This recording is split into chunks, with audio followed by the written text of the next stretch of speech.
Como hemos dicho ya antes, además de lo que examinamos en el programa anterior de Alcácer, que era un informe del Instituto de Toxicología, hubo otra institución pública, como ya hemos dicho antes, que participó en la investigación pericial, que es el Centro de Investigación y Criminalística de la Guardia Civil. Y aquí vamos a leer el primero de los informes, que fue remitido al juzgado el 17 de febrero de 1993. Vamos con ello. Primera muestra estudiada. Sustancia color rojizo de la caseta refugio etiquetada con número 19B. Se trataba de las raspaduras de la mancha encontrada en la pared de la planta baja de la caseta de la Romana. 2. Cuestiones planteadas. Naturaleza y contenido de las raspaduras de la muestra 19B si la sustancia rojiza pudiera tratarse de sangre humana. 3. Respuesta a la cuestión. Se disuelve la totalidad de las raspaduras de la muestra 19B en PBS y sobre una alícuota del macerado resultante con restos sólidos blancos y oscuros aplicamos un reactivo orientador para sangre, Adler. El resultado es fuerte y claramente positivo.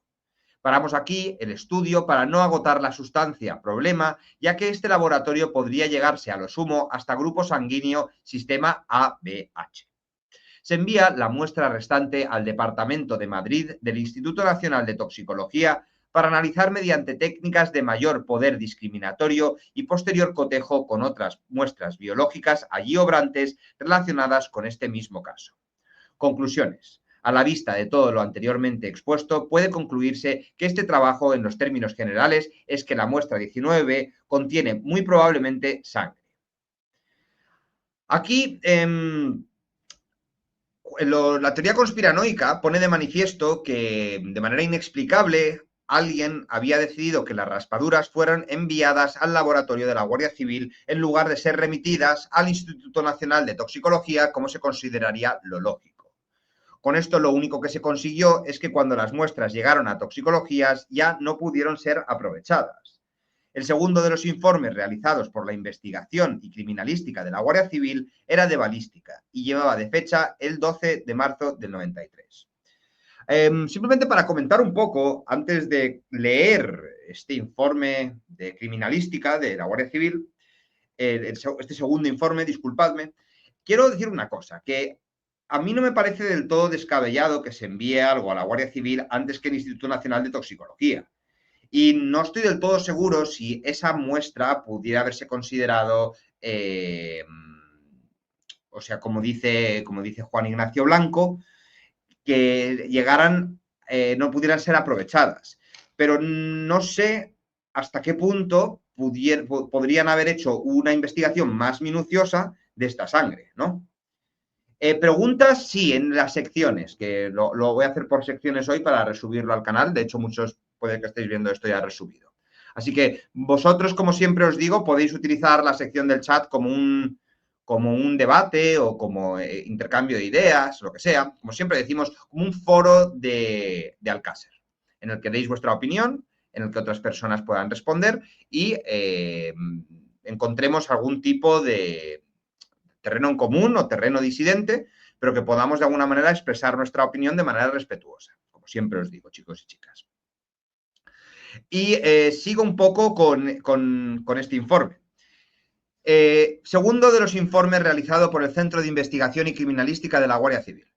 Elementos remitidos. En el escrito 110 de 4 de febrero de 1993. Un proyectil extraída a Antonia Gómez Rodríguez etiquetado con el número 1.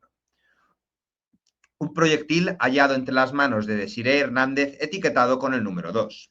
Un cartucho sin percutir marca GECO, calibre 9 milímetros corto, hallado en la fosa en la que se hallaban enterradas las 3 niñas. Posteriormente, en escrito 125 de 10 de febrero de 1993 del capitán de Policía Judicial de la 311 Comendancia Valencia, se remiten 2 cartuchos sin percutir que formaban parte de la pistola marca Llama calibre 9 milímetros corto número 14.136 sustraída del domicilio de un miembro del Cuerpo Nacional de Policía. Cuestiones planteadas. Intentar establecer una relación de identidad entre los proyectiles remitidos.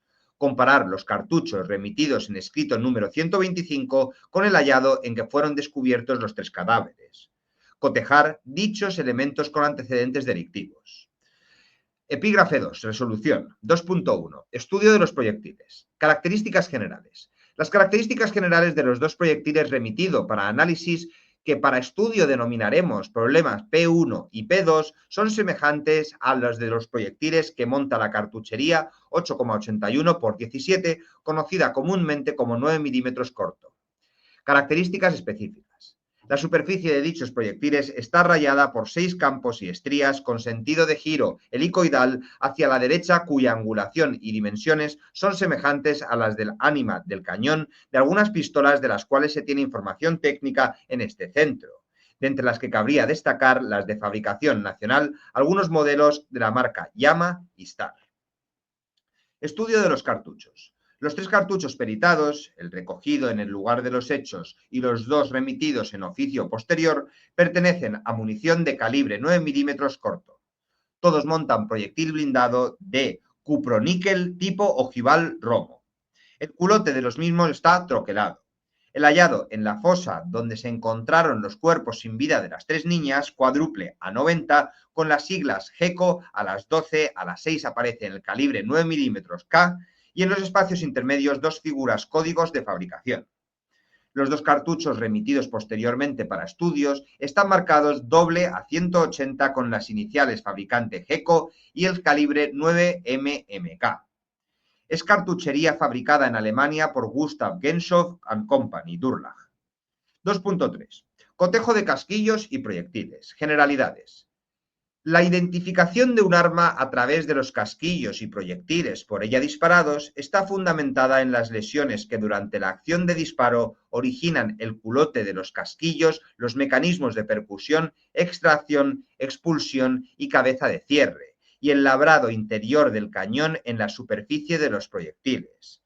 Del estudio de dichas lesiones se establecen 2 clases de señales, unas que denominaremos familiares, mediante las cuales se identifica el tipo de arma que ha podido intervenir, y otra de carácter particular y cuyas señales específicas de cada arma nos permiten establecer cuándo 2 o más casquillos o proyectiles han sido disparados o no por una arma en base a la similitud o disparidad de las características observadas,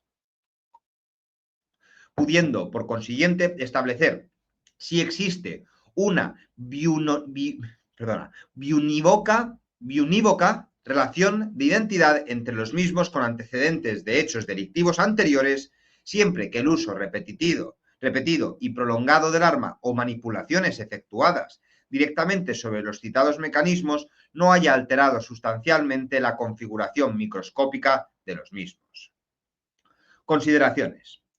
Vemos, pues, que generalmente un cotejo identificativo se lleva a cabo entre cartuchos percutidos o entre proyectiles disparados.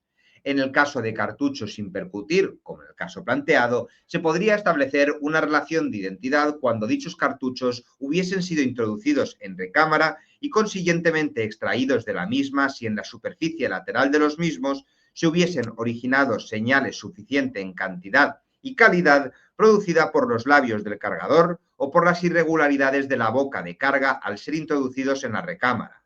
También, en menor medida, pueden aparecer en sus culotes señales de extracción o incluso de expulsión.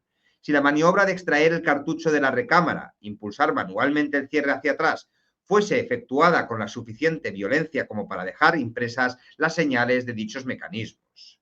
Ejecución. Se efectúa el estudio de muestras recibidas en el microscopio de comparación con material fotográfico especial incorporado. Conclusión. A la vista de todo lo anteriormente expuesto, puede finalizarse el presente informe en los términos siguientes. No se pudo establecer ninguna relación de identidad entre los 2 proyectiles problema peritados, el extraído del cráneo de la niña Antonia Gómez y el hallado entre las manos de Desiree Hernández, y los dubitados que procedentes de hechos delictivos anteriores han sido estudiados hasta el momento en este centro. En la superficie de los cartuchos remitidos, facilitados por un miembro del Cuerpo Nacional de Policía, no existen lesiones de carácter identificativo que permitan llevar a cabo un estudio comparativo con el cartucho problema recogido en la fosa donde se encontraban los cadáveres de las niñas. Los 2 proyectiles problema estudiados fueron disparados a través del ánima de un mismo cañón, cuyas características técnicas son semejantes a las de las que montan un gran número de armas, destacado entre la fabricación nacional algunos modelos de la marca Yama o Star. A ver, aquí se puede decir, por mucho que hemos criticado nosotros a la Guardia Civil, que el trabajo de balística había sido bastante bueno y había llegado a demostrar que el proyectil hallado en el cráneo de Toñi, y el encontrado posteriormente en el sudario de Desiree habían sido disparadas por el mismo arma. Sin embargo, nunca se pudo llegar a demostrar si el cartucho encontrado en la fosa había salido del mismo arma, ni se podía comparar con los facilitados por un policía nacional al que habían robado su pistola. Muy curioso esto, chicos y chicas, muy curioso esto, ya que esto de alguna manera pone de manifiesto, ¿no? Algunas de las incógnitas que nos quedan en el caso Alcácer, cosas que en principio debían haber quedado claras, pero nunca llegaron a quedar claras. Podemos decir que a la vista está que la negligencia y el tratamiento de pruebas fundamentales salta a la vista. Que una muestra de sangre hallada en el escenario del crimen, lejos de enviarse al Instituto Nacional de Toxicología, que de alguna manera se puede considerar el organismo lógico y preparado para analizarla en profundidad, se acabó mandando al laboratorio de criminalística de la Guardia Civil, que apenas pudo confirmar su existencia sin agotar el material. Que aquí no me queda a mí del todo claro hasta qué punto se puede agotar el material haciendo una prueba en un sitio y luego en otra. En cuanto a balística, se hace un trabajo técnico, como hemos dicho, muy detallado, pero las conclusiones son, de alguna manera, bastante frustrantes, ¿no? Porque los proyectiles recuperados demuestran haber salido del mismo cañón, pero no pueden vincularse a un arma en concreta. Y todos sabemos que el arma en los crímenes tiene una importancia vital. El cartucho hallado tampoco puede conectarse a ningún arma conocida, ni los cartuchos aportados como comparativa.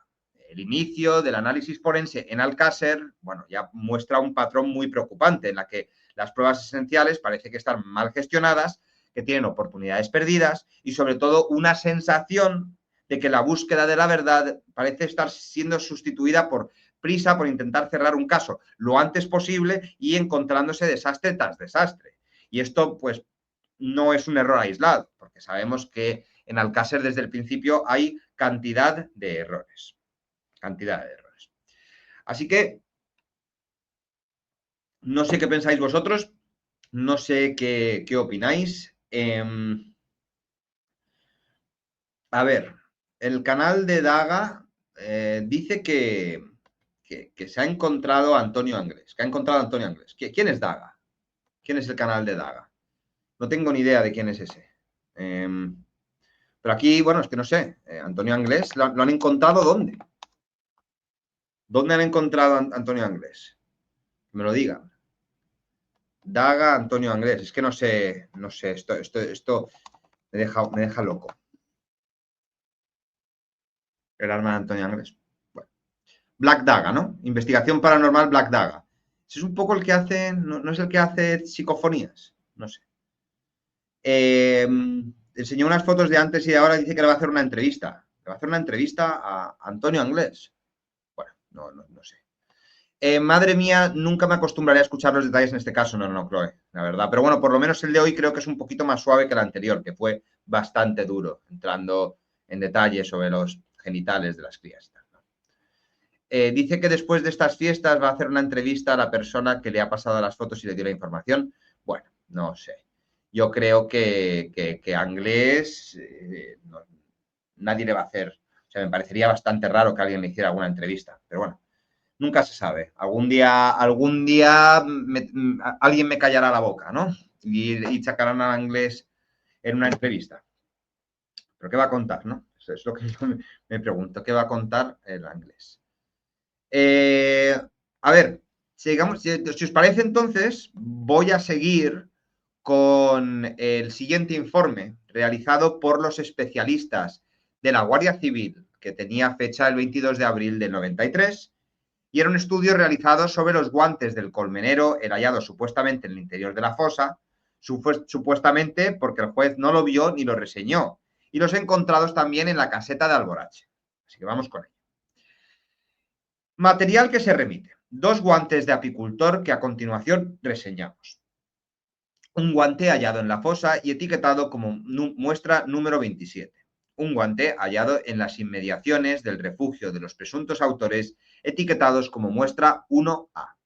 Además, nos remiten 2 guantes de apicultor que no se encuentran reseñados en el escrito de petición que encabeza el presente informe, hallados en la caseta de Alborache, etiquetados como muestra 2A y 3A. Cuestiones que se plantean. Si el guante etiquetado como muestra número 27 tiene la misma procedencia y es pareja del etiquetado como 1A. Un segundito, mis disculpas que tengo. Vale. Perfectísimo. Pues sigo si os parece. Cuestiones que se plantean, como ya hemos dicho, es si el guante etiquetado como muestra número 27 es la pareja del de 1A. Introducción. Al objeto, hacer comprensible las posibles deducciones a que se puede llegar al estudio y comparación de los guantes remitidos. Vamos a hacer una descripción hipotética del proceso de fabricación de esta prenda de trabajo. Primera, partiendo de un mismo bloque de material, se cortan con el patrón correspondiente las distintas piezas de cada talla que se quieran confeccionar. 2. Se procede a unir las distintas piezas por medio de máquinas de coser. En este caso, y dado que las costuras no guardan una total simetría en sus pespuntes, así como en sus remates, en puntos concretos en cada uno de los guantes, deducimos que no existe una operación individualizada, sino que posiblemente intervienen diversas máquinas y diversas operadoras. Tercero, debido a lo expuesto anteriormente, cabe incluso la posibilidad de que no se confeccionen en un mismo taller, sino que se den a realizar dichos trabajos a distintos talleres o en distintos puestos de trabajo, lo que explicaría que en un momento determinado, conservando la misma idea de confección, pudieran emplearse hilos de distinto color debido a la falta de uno de ellos en una parte del proceso de fabricación. De todo ello deducimos que los guantes no se confeccionan por parejas, sino que a cada persona se le puede mandar hacer un número de guantes correspondientes a una mano, aunque además se le pueda encomendar el mismo número de guantes de la mano contraria. Cuarto, como cualquier prenda textil, los guantes se confeccionan uniendo sus piezas por el revés. Cuarto, resolución. Para resolver las cuestiones que nos plantean, vamos a considerar en el presente informe los siguientes puntos. Número 1. Estado de uso. Tras un estudio superficial, en el guante número 27 se aprecia la tierra adherida a su piel como consecuencia de haber permanecido enterrado durante algún tiempo. En el guante número 27 y en el 1A aparecen unas manchas de pintura que han sido estudiadas por el Departamento de Análisis del Centro. Por otra parte, no se aprecian marcas o señales específicas del trabajo al cual han podido estar sometidos, debido posiblemente a su poco uso, presentando un buen estado de conservación, a excepción de lo antes dicho para el guante número 27. Segundo, mano a que pertenecen. Por la forma correcta en que pueden ser introducidos en ambas manos, los guantes número 27 y el 1A corresponden a la mano izquierda y derecha respectivamente. 3. Estructura de los guantes. Material e hilo empleados en su confección y número de piezas que constan. Para la confección de los guantes objetos de estudio se ha empleado en ambos un material muy similar y posiblemente procedente de las mismas piezas. Presentan por el exterior la piel curtida y por el interior un forro de distinta colaboración en sus partes, pegado a la piel, formando ambos, piel y forro, una sola pieza. Cada guante se compone de 5 piezas que han obtenido a partir de un patrón. El género del que están compuestos por su parte interna es de semejante composición y distinta coloración en una de sus piezas. Sin embargo, los hilos empleados para la unión de sus piezas es de diferente color. Sus costuras no guardan una simetría en sus pespuntes y remates, lo que nos induce a pensar que su cosido ha sido posiblemente realizado en operaciones distintas. 4. Relación entre ellos a efecto de formar pareja. Los guantes número 27 y el 1A por el material empleado en su confección, así como por el número de piezas que los componen y las medidas de estas muy similares, podemos decir que son de una misma talla. Y por el hecho de corresponder cada uno a una mano distinta, izquierda y derecha, respectivamente son susceptibles de formar pareja. Quinto, resumen.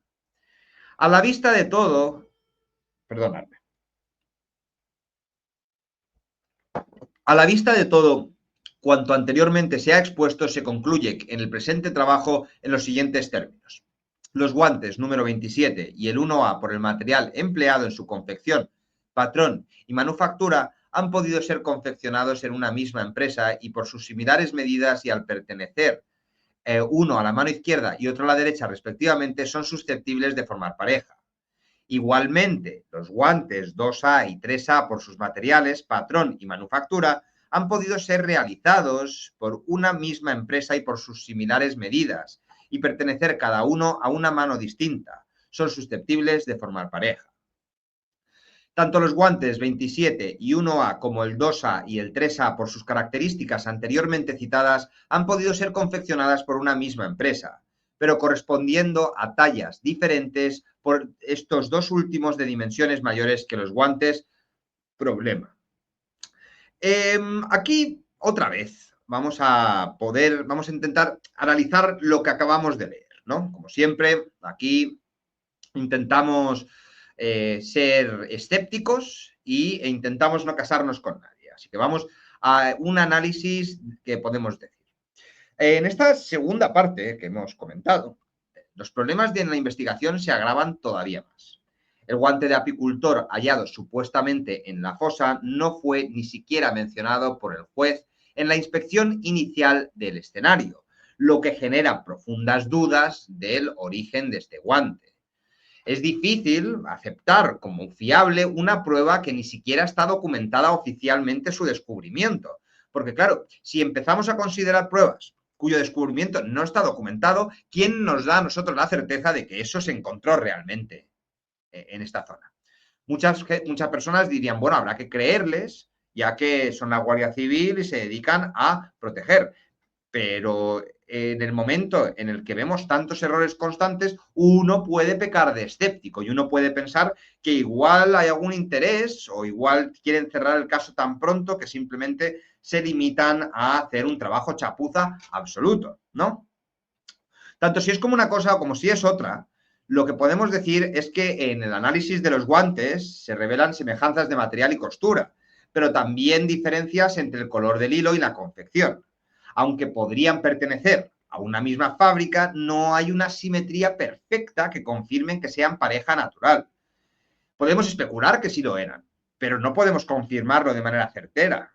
Y además este dato, lejos de aportar claridad, podría llegar a sembrar sospechas sobre cómo y cuándo aparecieron estos guantes. Y bueno, o sea, yo no sé a vosotros qué os parece, pero podemos seguir leyendo un poquito acerca del pico que se encontró, ya que 4 días después, el Centro de Investigación y Criminalística facilitaba al juez de Alcira un nuevo informe, esta vez sobre varias cuestiones.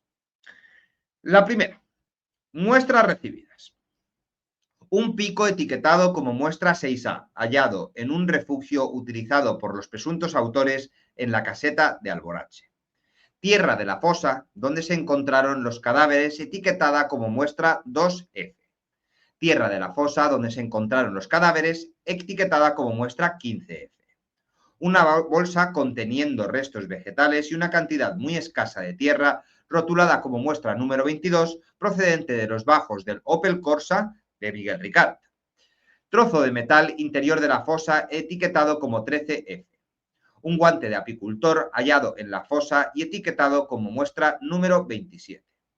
Un guante de apicultor hallado en las inmediaciones del refugio de los presuntos autores etiquetado como muestra 1A.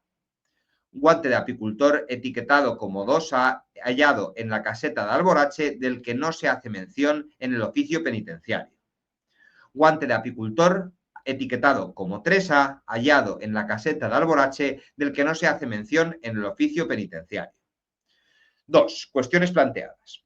Primera, si la tierra de pico muestra 6A presuntamente utilizado para cavar la fosa corresponde a la tierra etiquetada como 2F y 15F obtenida de la fosa de los cadáveres. Segunda, si la tierra y sustancia contenido en la muestra número 22 obtenida de los bajos del vehículo Opel Corsa usado por los autores es la misma que la hallada en la fosa, muestras 2F y 15F.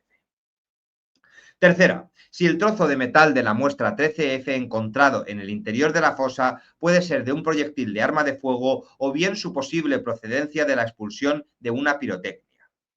Cuarta, si el guante etiquetado como muestra número 27 hallado en la fosa tiene la misma procedencia y es la pareja del etiquetado como 1A encontrado en las inmediaciones del refugio de Alborache usado por los autores del delito.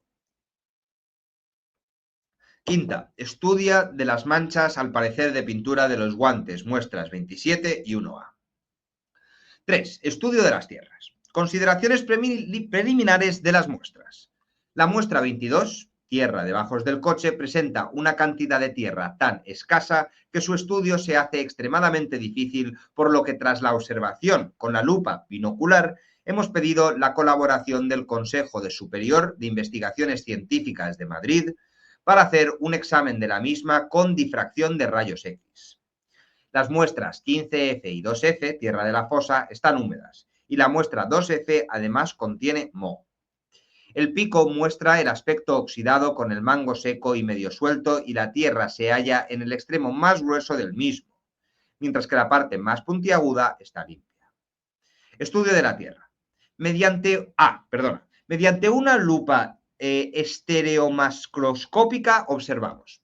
La muestra 22, tierra debajo del coche, presenta una flor de una planta compuesta y restos vegetales no identificados. La tierra presenta un tamaño de grano bastante fino y barro, así como algunos granos de cuarzo y otros granos muy manchados. La muestra 15F, tierra de la fosa, está muy granulada y húmeda. Presenta agregados poco compactos y de muy diferente tamaño, que una vez secos alcanzan gran compacidad. El aspecto que presenta la tierra es calizo con gran cantidad de mineral blanco que se raya fácilmente. También presenta restos de madera de colores rojizos o negros. En la muestra 2F, tierra de la fosa, hallamos dos trozos de un material azul aparentemente pintura. Asimismo, 5 cabellos que se remiten al Instituto Nacional de Toxicología de Madrid para su estudio. Se aprecia la presencia de moho.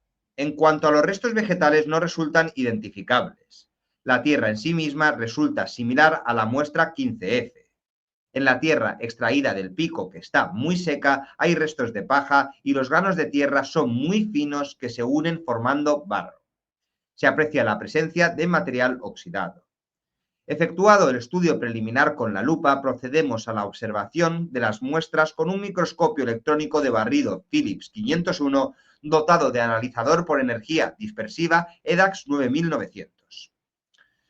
Una vez concluido el estudio con el microscopio electrónico, creemos conveniente realizar el análisis mineralógico de las arenas comprendidas en las distintas muestras con un microscopio petrográfico.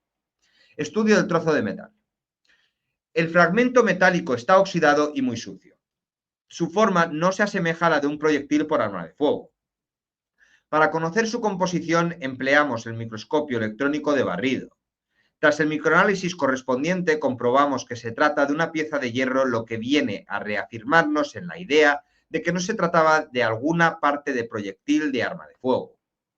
Para conocer si su procedencia fuera la de la explosión de una pirotecnia, habría que descubrir algún posible resto habitual en este tipo de artefactos que no hallamos. En definitiva, ignoramos a qué objeto podría pertenecer este trozo de hierro. Quinto, estudio de las pinturas. El guante que aparece etiquetado como muestra número 27 hallado en la fosa se halla externamente recubierto de polvo en contraste con los otros tres. Pertenece a la mano izquierda. Presenta unas manchas aparentemente de pintura de color grisáceo distribuidas irregularmente por su parte anterior y también por el dorso. En su interior no se observan 4 manchas de pintura, sin embargo, sí encontramos 4 pelos aparentemente humanos. El guante etiquetado como muestra 1A, hallado en caseta de Alborache, presenta externamente manchas de color grisáceo similares a las anteriores y de color negro. En aquellos puntos en los que las manchas se solapan, las de color negro se encuentran por debajo de las azules, es decir, que han sido depositadas con anterioridad a estas. Estas manchas se localizan tanto por la parte anterior como la posterior del guante. En su interior no aparecen manchas de pintura, sin embargo, también hallamos otros 3 pelos aparentemente humanos. Los guantes etiquetados como muestras 2A y 3A, hallados en caseta de Alborache, se corresponden con las manos diestra y siniestra respectivamente. Las manchas que aparecen en menor cantidad son de color negro y grisáceo como las anteriores. En los puntos donde se solapan la de color negro es la que aparece por debajo. Internamente no se encuentran manchas ni pelos. Por presentar el guante número 27 hallado en la fosa solo manchas de color grisáceo, ceñimos nuestro estudio a las manchas de este color. Por medio de un microscopio electrónico de barrido Philips 501B, dotado de un analizador por energía dispersiva EDAX 9900, analizamos las muestras de mancha en el color grisáceo y obtenemos la coincidencia de los espectros de energías dispersivas. Posteriormente, sometemos las pinturas al análisis de un microscopio espectrofotométrico en el intervalo de longitudes de onda espectro visible 380 a 780 nanómetros. El estudio que acabamos de describir pone de manifiesto que las manchas de color grisáceo son de pintura de las mismas características, tanto de composición como de respuesta de color. Conclusiones. A la vista de todo lo anteriormente expuesto, puede concluirse este trabajo en los siguientes términos. La tierra y los restos vegetales del pico muestra 6A presentan diferencias considerables respecto a las halladas en la fosa, muestras 2F y 15F. Los análisis efectuados en la muestra 2F de la fosa y en la 22 obtenida del coche no nos permiten deducir que provengan de terrenos distintos. El trozo metálico 13F, hallado en el interior de la fosa, es de hierro. La pintura gris que aparece en todos los guantes tiene la misma composición y respuesta de color. Vamos, que las conclusiones a las que llegaron aquí los expertos de la Guardia Civil, de la Benemérita, dejaban claro que la tierra del pico no se correspondía en absoluto con la tierra de la fosa, que la pintura que manchaba el guante del colmenero hallado en el interior de la tumba y encontrado en la caseta de Alborache era la misma, y que lo único que se podía afirmar del trozo de metal es que era hierro. En relación al cuarto de los problemas planteados, el conocer si la tierra debajo del coche de Miguel Ricard, aquel Opel Corsa, era igual que el de la fosa. Los técnicos decían que no podían afirmar ni desmentir. Pero esta cuestión, pues a ver, en mi opinión tenía importancia, pero en su opinión no tenía importancia, ya que el coche no podía llegar hasta donde se encontraba la fosa, de acuerdo a la teoría conspiranoica de Alcácer. Había que dejarlo a 150 metros de distancia, y la tierra existente donde se aparcaba el coche y el de la fosa era también diferente. De todas maneras, meses después, el 18 de noviembre del 93, los expertos del Centro de Investigación y Criminalística iban a enviar un nuevo informe de balística. Se trataba del estudio y cotejo del cartucho encontrado en la fosa con 13 casquillos que pertenecían a un policía local de Benetúser, al que también habían robado su pistola. No sé qué coño le pasaba a la policía de la época que dejaban que le robaran la pistola todo el tiempo, pero bueno, hay que aceptar lo que es. Perdonadme un segundito que veo que estáis aquí escribiendo mucho en el chat. Os dejo un poco a lo vuestro, yo sigo con lo mío y luego ya nos juntamos todo. Así que vamos ahora con el informe del 18 de noviembre en el que traen los 13 casquillos que pertenecían al policía local. Elementos remitidos. Un cartucho calibre 9 milímetros corto marca HP. 13 casquillos de cartuchería 9 milímetros corto, 8 marca GECO y los restantes marca HP. Cuestiones planteadas. Si el cartucho HP remitido es de las mismas características que el encontrado en la fosa donde aparecieron las niñas de Alcácer. Segundo, si los 13 casquillos remitidos fueron percutidos por la misma arma que los 2 proyectiles recogidos en la autopsia practicada a las niñas. Tercero, si los casquillos fueron percutidos por el arma que supuestamente alojó en su recámara el cartucho recogido en la fosa, que fueron enterrados los cadáveres. Resolución. Contestación a la primera pregunta. En cuanto a las características técnicas, tanto el cartucho remitido en esta ocasión como el problema hallado en la fosa que aparecieron los cadáveres de las niñas de Alcácer pertenecen a cartuchería calibre 8,81 x 17, conocido comúnmente como 9 milímetros corto. Ambos cartuchos son de vaina de latón cilíndrica con ranura que montan proyectiles de tipo ojival romo blindados de cuproníquel y núcleo de plomo antimonioso. Marcas. El cartucho recogido en el asunto de Alcácer es de la marca Geco, fabricado en Alemania por Gustav Genshoff. El remitido en esta ocasión presenta su culote marcado con las siglas HP que corresponden a la firma austríaca Hiltenberger Patronenfabrik. Consideraciones. Esta munición, diseñada para ser utilizada fundamentalmente por pistolas semiautomáticas del calibre 9 mm corto, es profusamente utilizada por armas de fabricación nacional como extranjeras. La cartuchería de este tipo y marcas es normal encontrarla en España como dotación de las armas de este tipo.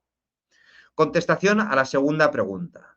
Al producirse el disparo, el casquillo recibe en su culote las señales del percutor, plano de cierre de la recámara, extractor y tope del expulsor. En las paredes laterales del casquillo pueden quedar reflejadas, además, señales longitudinales originarias por las paredes de recámara y labios del cargador. El proyectil tiene contacto con una parte del arma distintas a las anteriormente citadas, el ánima del cañón a través de cuyo estriado se desliza y del que reciben las señales que presenta en su superficie. Ello significa que una vez que el proyectil se ha separado del casquillo como consecuencia del disparo, ninguno de los dos elementos recoge señales comunes que permiten relacionarlos entre sí. Contestación a la tercera pregunta.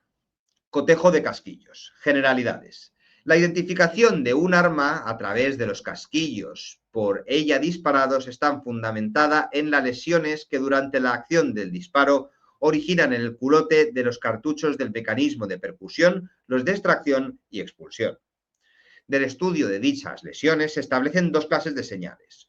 Unas que denominamos familiares, mediante las cuales se pueden deducir el tipo de arma que ha intervenido, y otras de carácter particular, específicas de cada arma en concreto que nos sirven para establecer si dos o más casquillos han sido percutidos o no por una misma arma, en base a la similitud o disparidad de las características observadas siempre que el uso repetido y prolongado del arma, manipulaciones efectuadas en dichos mecanismos u otras causas no impidan dicho estudio bien por carencia de señales o alteración sustancial de las mismas. Consideración.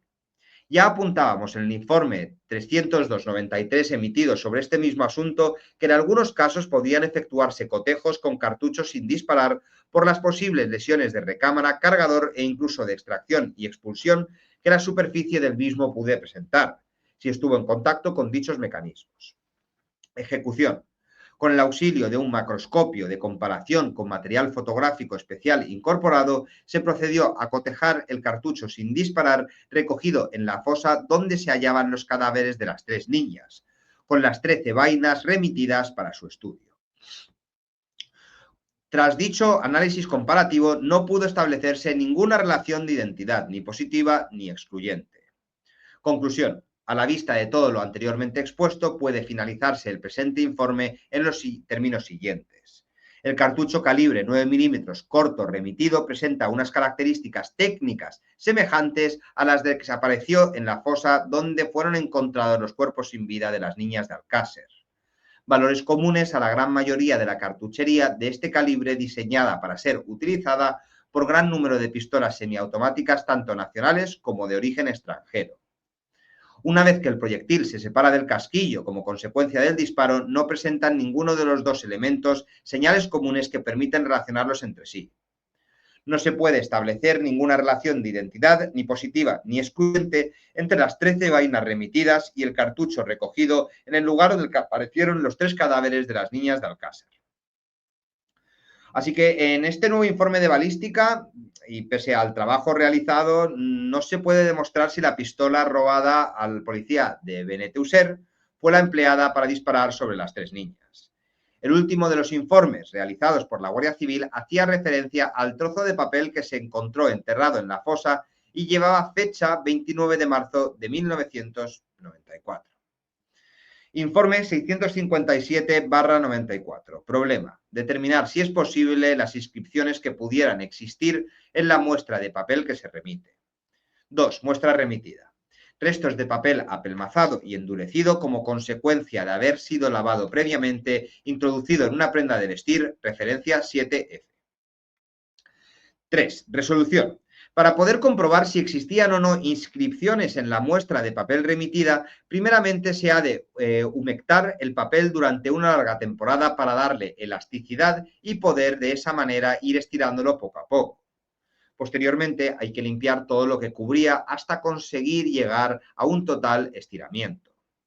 En este estado se examinó el documento en un medio óptico de aumento y lo único que pudo observarse fueron restos de inscripciones y recuadros de tinta negra, de los cuales solo se hace medio legible el número 67, así como también restos de tinta azul que confrontan el fondo. Todo ello realizado en un taller de artes gráficas. Por las características del papel y la longitud de la fibra, deducimos que se puede tratar de un papel tipo cartulina usado comúnmente para billetaje, tal como los billetes de autobús, discoteca, cines, etc., sin que se pueda precisar exactamente en estos momentos. Sometido el documento a diferentes relaciones dentro del campo UV, Blue, Green e IR con objeto de excitar luminiscencias e intentar ver señales de escritura realizada a mano, no ha dado resultado positivo, no evidenciándose señal alguna de existencia de texto manuscrito. Conclusiones. A la vista de todo lo anteriormente expuesto, puede finalizarse el presente informe en los términos siguientes. Los restos de papel remitido posiblemente correspondan a alguna clase de billetes de los utilizados en autobuses, cines, discotecas. No existen señales que evidencien la existencia de escrituras en la muestra remitida. Ahora bien, vamos a comentar un poco en términos que todos entendemos lo que aquí se ha dicho. Veo que estáis escribiendo en el chat, ahora os leeré, así que vamos con ello, pero de momento voy a contaros un poco lo que yo pienso. Respecto al pico, que hemos dicho anteriormente, el análisis es demoledor. Si la tierra adherida al pico no se corresponde con la tierra de la fosa, ¿cómo puede entenderse que esa herramienta presuntamente usada para excavar no contenga los restos de ese mismo terreno? Es que eso no termina de cuadrarme. Además, todo apunta a que el escenario material que se presentó no resiste un análisis forense tan riguroso. Hay demasiadas incoherencias en los objetos que crimen. De hecho, se puede hasta refuerza la idea, muchas veces lo que leemos en las investigaciones, de que estamos ante una investigación en la que las pruebas físicas no clarifican el crimen, sino que abren nuevas incógnitas más inquietantes. Además, sobre el trozo metálico de la fosa, en principio, parecer un proyectil o fragmento útil no es nada de eso, es un pedazo de hierro oxidado que no parece que tenga ningún tipo de relación clara con el crimen. De nuevo, en lugar de aportar claridad, las pruebas físicas parece que generan mucha más confusión. Y continuando con el tema de las tierras, no corresponde. ¿Y con qué herramienta entonces se cavó la fosa? Os pregunto a vosotros. ¿Dónde están esas herramientas? ¿Por qué se aportó un pico que no había tierra? Luego los análisis de los guantes, ¿no?, que muestran que la pintura hallada en el guante y los encontrados en la caseta es del mismo tipo, lo cual sugiere que tuvieron un origen en común. Sin embargo, esto no termina de explicar cómo uno de ellos llegó a enterrarse junto a las víctimas sin ser reseñado debidamente en los informes judiciales. Y finalmente, bueno, el trozo este de papel completamente diluido, con apenas restos de número 67 visibles, tampoco se puede identificar su procedencia, se dice que puede ser un autobús, pero nada, al final es, lejos de construir un relato sólido, ofrece la imagen, pues eso, de una investigación caótica, improvisada o incluso negligente por mucha gente, en la que las piezas se acumulan sin terminar de formar un puzzle, ¿no? El puzzle incompleto de Alcácer, el laberinto del que la gente no sale, porque salir significa encontrar qué ocurrió realmente y eso no lo va a saber nadie, en mi opinión, como siempre os digo. Así que ya estamos un poquito, hemos cubierto el tema de hoy.